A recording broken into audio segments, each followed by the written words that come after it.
ये वो धरती जहाँ से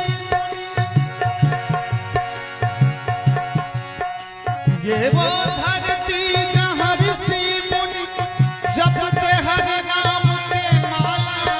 हरि ओम हरि ओम हरि ओम हरि ओम। ये वो धरती जहाँ ऋषि मुनि जपते हरि नाम के माला। हर बालक एक मोहन है,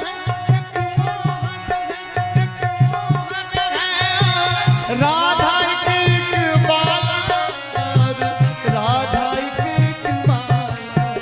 जहाँ सूरज सबसे पहले आके डाले अपना डेरा, वो भारत देश मेरा, वो भारत देश मेरा। जहाँ सत्य अहिंसा